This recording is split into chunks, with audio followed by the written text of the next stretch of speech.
Bismillahirrahmanirrahim. Assalamualaikum warahmatullahi wabarakatuh. Perkenalkan, nama saya Fajar Sugiono, itu nama kecil bawaan dari orang tua. Karena sekarang saya punya bidang usaha namanya Anugerah Group, sehingga sekarang banyak sekali orang yang memanggil saya Fajar Anugerah. Saya bertempat tinggal di Desa Begajah, Kelurahan Popongan, Kabupaten Karanganyar. Untuk bidang usaha, sejak 17 tahun yang lalu saya membuka usaha jual beli mobil bekas. Jual beli mobil bekas yang saya rintis mulai tahun 2008 kalau tidak salah sampai sekarang. Itu yang Anugerah Mobil. Terus ada usaha juga yang lain, yaitu Anugerah Elektronik. Ini ada beberapa cabang di Kota Karanganyar, ada 5 cabang. Pusatnya ada di pusat Kota Bejen, dekat lampu merah, arah ke Ponpes MTA. Itu sekira-kira 20 meter dari lampu merah, 30-an meter lah. Kalau dari arah barat, kanan jalan. Anugerah Elektronik itu besar. Kantor pusatnya di situ untuk elektroniknya. Kalau untuk showroom mobilnya sementara baru 1 tempat di Popongan Jalan Raya Solo Tangmangu kilometer 19 Barat SPBU Popongan, Anugerah 234 begitu. Untuk propertinya nih saya cenderung banyak di penjualan tanah kaplingnya. Jadi ada juga yang 1-2 pesen bangun, tetapi itu akhir-akhir ini jarang-jarang. Jadi kita hanya membeli tanah kosong, kita beli, kita kapling-kapling sehingga terus kita pasarkan. Tetapi ada juga 1-2 yang minta dibangunkan sekalian, juga kita layani seperti itu.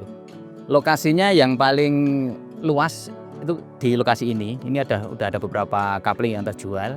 Ini sementara ada di wilayah sini, dekat sini juga ada di Kelurahan Popongan.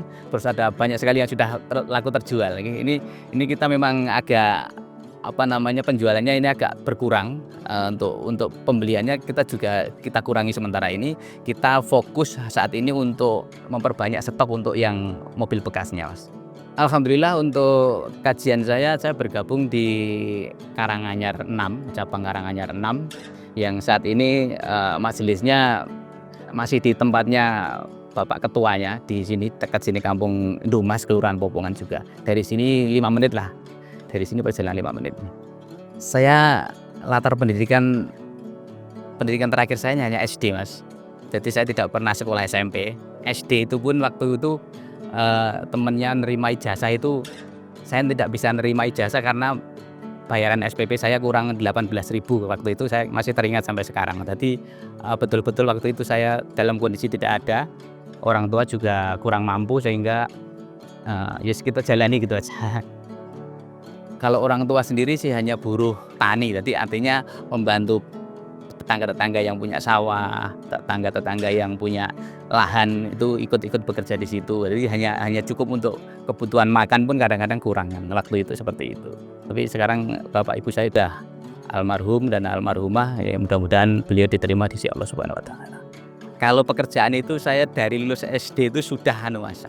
Sekolah SD itu pun saya kelas 3 itu sudah ngembala kambing sekitar 16 kambing, Mas, saya dulu itu. Jadi begitu saya pulang sekolah itu kelas 3 SD itu sampai di rumah ya udah kita ganti baju, langsung ngelepas kambing, angon bahasa Jawanya kan seperti itu.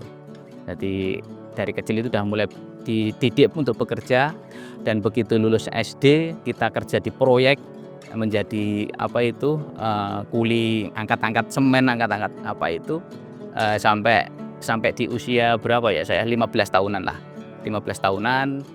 Terus begitu kita kerja di gudang keramik, angkat-angkat keramik itu juga pernah, di proyek juga pernah, di kebun tebu itu juga pernah. Apapun pekerjaan yang kasar-kasar sudah banyak yang kita lakukan, Mas, waktu itu.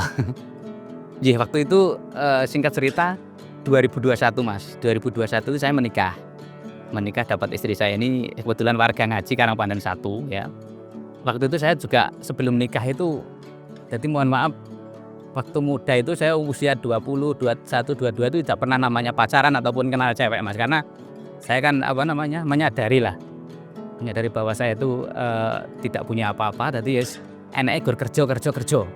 Sehingga saya dikenalkan seseorang sama teman saya, dan waktu itu saya belum kenal kajian MTA. Jadi waktu itu saya kerja di Tangmangu sana di villa, bangun villa itu. Saya juga dari tukang waktu itu.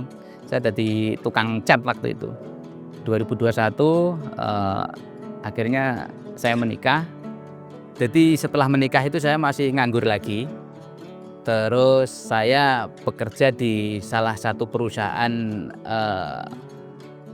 rokok, perusahaan pabrik rokok ya, selama 3-4 tahun waktu itu. Terus akhirnya dengan berjalannya waktu rasanya kok bosen ngikut perusahaan terus. Akhirnya saya berdiri sendiri, pengen punya usaha sendiri, dan saya pergi ke Jawa Timur sana sama istri saya waktu itu. Kan sudah jadi istri saya itu 2021, 3 tahun selanjutnya berarti 2025-an. 2005 itu saya nyari-nyari pabrik rokok supaya saya bisa tapi waktu itu saya belum ngaji loh nggih. Waktu itu saya belum ngaji. Jadi nanti ceritanya masalah saya masuknya ngaji ini panjang sekali ceritanya. Akhirnya kita nemu pabrik rokok di Jawa Timur sana, kita kerjasama, kita menjadi distributor di Kabupaten Karanganyar. Kita punya banyak karyawan waktu itu untuk pemasaran rokoknya, sehingga berjualan beberapa tahun sampai 2008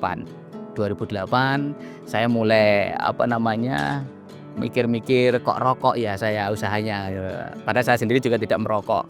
Akhirnya saya mendapat petunjuk dari Allah, bisa beli mobil satu dengan cara kredit waktu itu dengan cara kredit, kita jual kok untung. Nah, seperti itu ceritanya, sejarah perjalanan untuk dagang mobil ini hanya sekilas itu, hanya secepat itu ceritanya.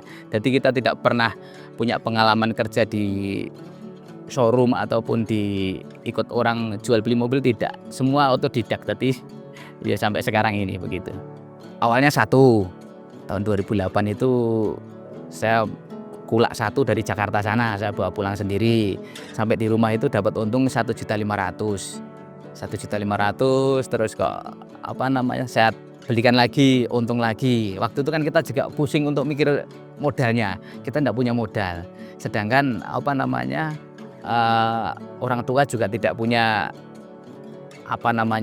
senjata untuk modali anaknya. Jadi akhirnya waktu itu saya meminjam modal di salah satu bank untuk permodalan. Waktu itu hanya di ACC 12 jutaan kira-kira. Dengan berjalannya waktu kita tambah terus. Jadi utangnya kita top up terus, sama petugas banknya juga kita disarah. Akhirnya sampai 30 juta, 50 juta, 80 juta, sampai singkat cerita terakhir itu saya punya utang hampir 2,5 miliar, Mas. Hampir 2,5 miliar. Begitu saya ngaji di MTA ini, banyak sekali materi-materi tentang riba, dan sekarang alhamdulillah saya sudah nol untuk angsuran bulanan. Dulu sebulan itu saya angsuran 60-70 juta. Karena semua adalah mendapat petunjuk dan bimbingan dari Allah Subhanahu wa taala, sehingga saya bisa melunasi hutang-hutang saya, dan alhamdulillah sampai sekarang kita masih berjalan, sudah tidak punya lagi angsuran di bank, dan kita jalankan apa adanya. Sejak 9 tahun yang lalu untuk penjualan mobil bekas ini kan agak menurun, Mas. Dulu. Nah, setelah 10 tahun terakhir ini kan kita sudah memulai semua penjualan pakai online ya. Mobil, orang jual mobil itu lewat online, beli mobil lewat online. Akhirnya saya terbesit untuk membuka usaha yang lain. Apa yang kira-kira semua orang membutuhkan itu apa? Akhirnya saya menemukan jawaban elektronik dan mebel. Saya juga tidak punya pengalaman sama sekali, Mas, di elektronik mebel. Saya hanya modal nekat saja. Saya ngontrak kantor kecil itu, saya buat brosur, tidak punya dagangan, Mas. Jadi kita hanya main-main ke tempat saya yang punya usaha mebel di daerah Jumantono sana. Elektronik saya juga nemui salah satu toko terbesar di Solo, itu saya ajak kerjasama. Ya awalnya kita harus bayar dulu. Begitu 1 tahun kita bisa berikan keringanan untuk cash tempo, bayar di belakangan kita jualkan, kerjasama seperti itu. Ini pusatnya di timur Lampu Merah Bejen, arah ke Ponpes itu. itu, yang kedua di Ngadiluwih, yang ketiga di Tasikmadu, yang keempat di Mojogedang, Plangsalam itu, yang kelima di Nggonangrejo. Ini tadi saya tanya ke manajemennya sana, kan sana sudah saya serahkan teman-teman ya, tadi saya tidak harus setiap hari ke kantor. Itu tinggal 25 sampai saat ini ya. Sampai saat ini tinggal 25, yang di showroom mobil tadi 4 ya. Jadi sekitar 29. Untuk kaplingan, untuk propertinya itu ya memang awalnya sekali lagi saya itu betul-betul tidak punya pengalaman Mas. Jadi saya beli tempat ini Mas, ini 1100 meter ya, 1100 meter. Ini sebetulnya rumah yang saya tempati ini, lantai 2 ini sebetulnya dulu itu saya buat sampel Mas. Saya buat contoh, rumah saya kan di kampung sebelah itu. Lah anak saya itu malah masuk di sini nggak mau pulang. Akhirnya ya udah kita tempati aja. Yang kita jual sebelah belakang itu kita jual. Yang ini kita tempati menjadi tempat tinggal sekarang. Jadi yang rumah sana sementara ini kita kosongkan. Ya kadang-kadang kita buat kajian kelompok gitu sama teman-teman. Ini sementara kosong, hanya tak suruh nempati tetangga, tak suruh bayar listrik sama PDAM-nya gitu. Tempatnya luas di sana. Yang rumah saya lama. Tadi sementara ini tidak kita tempati malah. Propertinya justru usaha yang paling menguntungkan itu properti ini Mas. Jadi ya mohon maaf untuk pembelian tanah di sini ini dulu semeternya hanya 450 Mas ini.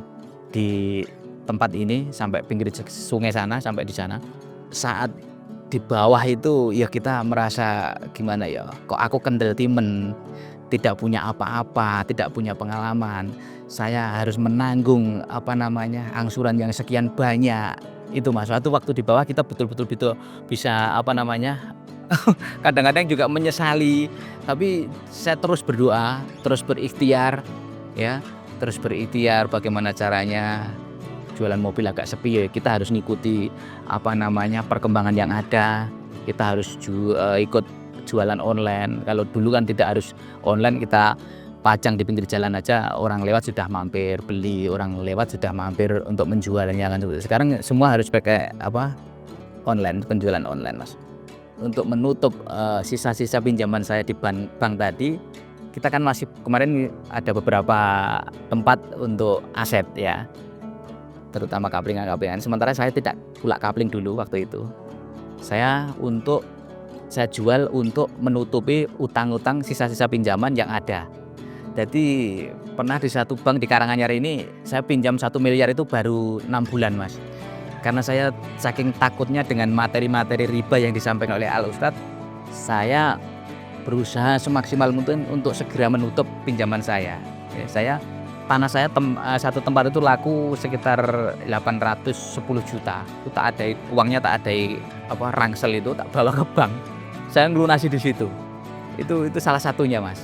Jadi aset yang ada saya liku dulu, saya jual dulu untuk nutup yang utang yang ada itu, karena waktu itu saya berpikiran nek kondisinya seperti ini terus nanti saya akan lebih terpuruk. Dan alhamdulillah sampai sekarang saat ini saya sudah merasakan bebas Mas. Jadi 3 tahun terakhir inilah saya sudah betul-betul nol, tidak ada angsuran di mana-mana begitu.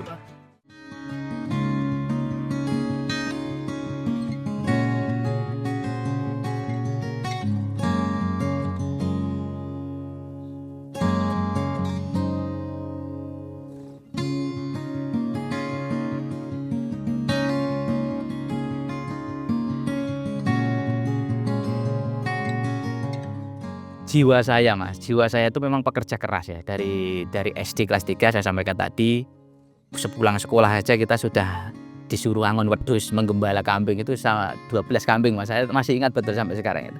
Setelah itu lulus SD, singkat cerita tadi kita langsung kerja di proyek, kerja di kebun tebu segala macam. Memang pekerja keras lah saya dari dulu tuh. Nek longgar, nek nganggur itu saya rasanya gimana gitu Mas. Sebagai ungkapan rasa syukur saya kepada Allah Subhanahu wa taala, di sini saya juga menyediakan mobil layanan umat ya. Jadi saya kerjasama dengan Forum Umat Islam Popongan ya. Saya sebagai inisiatornya yang menginisiasi program-program itu bersama teman-teman warga ngaji juga. Yang dari showroom tadi ke sana kan 3 rumah 4 orang kan warga ngaji semua Mas itu. Awalnya kita yang mulai, kita beli satu untuk layanan umat, khusus untuk melayani orang-orang yang sakit, orang kontrol ke rumah sakit, ya semua kita layani. Sehingga dengan keberadaannya mobil layanan umat itu, warga di sekitar kita merasa terbantu, merasa mendapat pertolongan dan dengan cepat, ya, sehingga kita tidak harus mundar-mandir mencari ambulan jika ada yang sakit ataupun membutuhkan. Jadi hanya kita tulisi mobil layanan umat gratis gitu. Terus yang terakhir, yang keempat, unit untuk tim saya, tim Anugerah 234 itu setiap Jumat kita adakan kegiatan resik-resik masjid di sekitar kita. Selama ini kita baru satu kelurahan itu dari kelurahan dari kampung paling timur sampai kampung barat itu bergantian sepekan sekali dengan tim saya, sehingga setiap hari Jumat itu kita buka showroomnya jam 1 pagi, jam 8 sampai jam menjelang Jumatan itu kita bersama tim resik-resik masjid seperti itu, Mas. Namanya itu R3M, Relawan Resik-resik Masjid itu. R3M, Relawan Resik-resik Masjid Anugerah 234 gitu. Mobilnya tak siapi satu tadi untuk tempat peralatannya, ya seperti vacuum cleaner, terus sapu, alat pel, semuanya dimasukkan mobil situ. Itu untuk biaya operasionalnya, itu kemarin sama teman-teman kita sepakat membuat canceling seperti ini, Mas. Nah ini cancelingnya seperti ini contohnya. Forum Umat Islam Popongan seperti ini, kita membuat hampir 700-an kaleng seperti ini.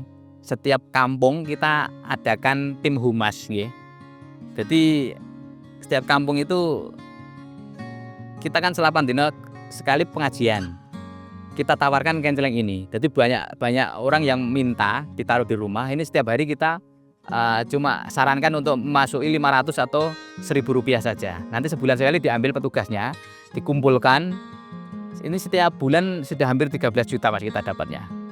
Sudah 13 juta. Kebetulan bendaranya saya. Nah, itu untuk operasional dan juga untuk biaya-biaya pengajian, terus beli beras, sayur, dan seperti itu. Dan kebetulan untuk sayurnya sendiri, ini akhir-akhir ini ada saudara yang dari Ngargoyoso itu memberikan setiap akad pon itu kajian sudah dikirim sayur ke tempat kita. Jadi kita malah gratis kan seperti itu.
Untuk istri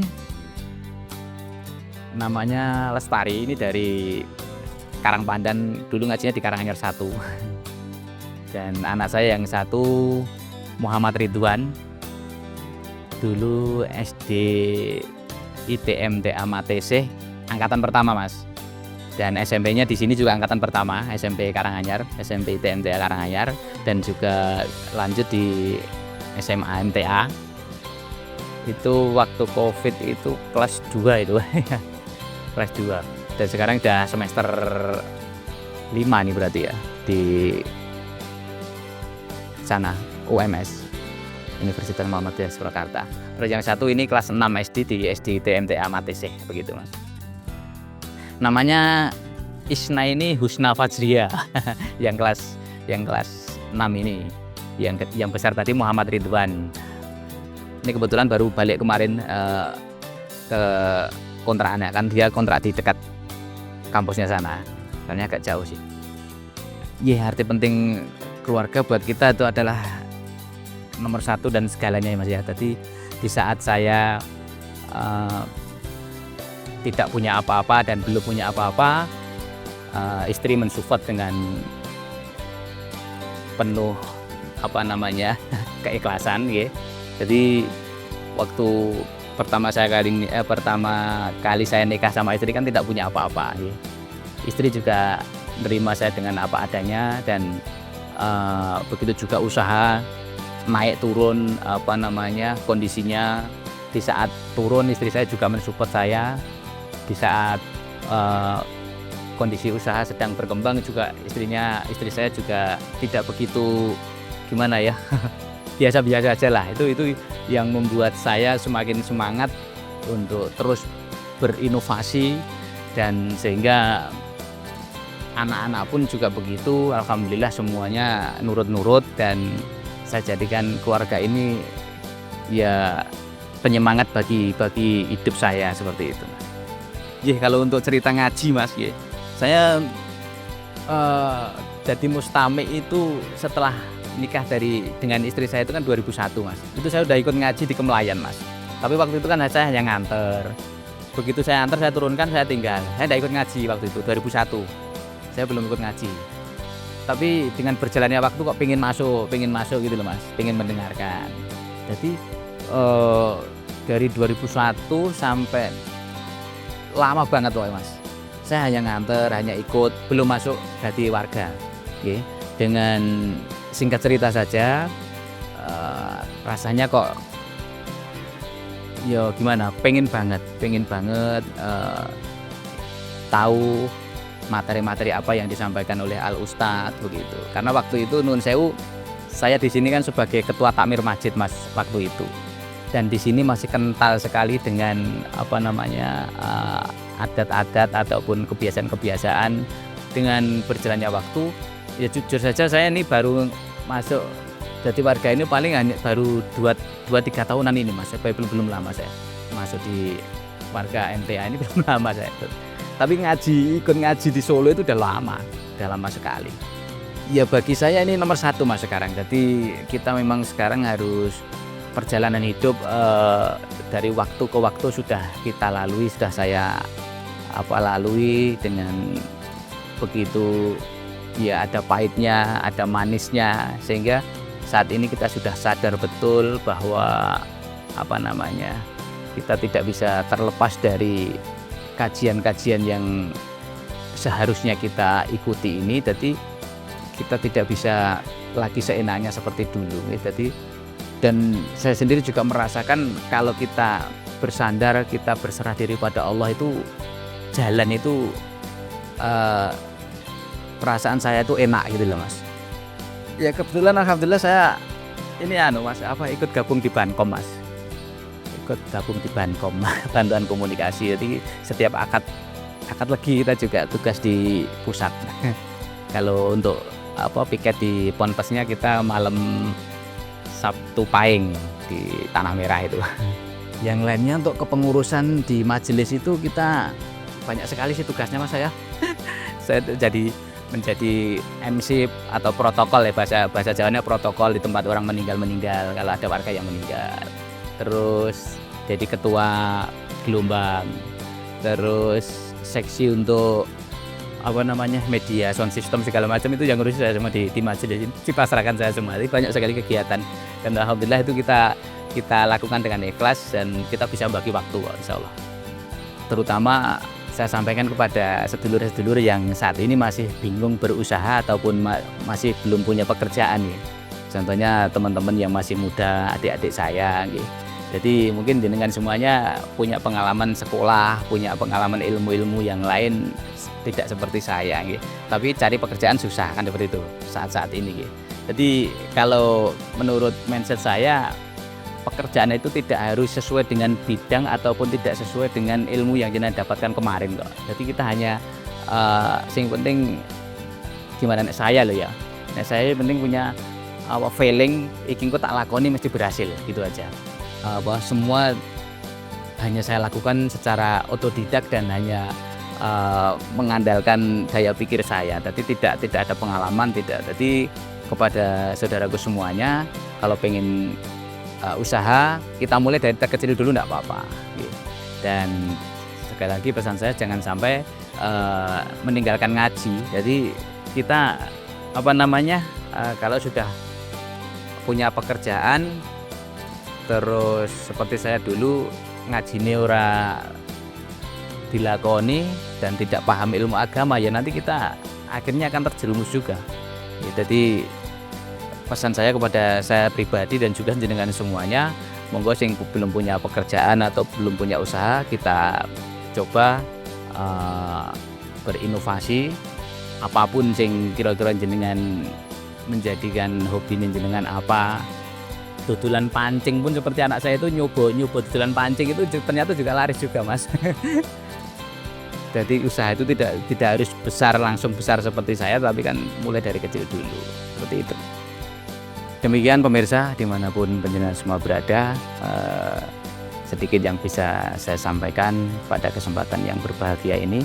Mudah-mudahan saya berharap bisa bermanfaat dan bisa menginspirasi panjenengan semuanya. Dan sekali lagi terima kasih atas perhatiannya. Saya Fajar Anugrah, owner dari Anugrah Group Karanganyar, dalam program Raih Asa MTA TV. Assalamualaikum warahmatullahi wabarakatuh.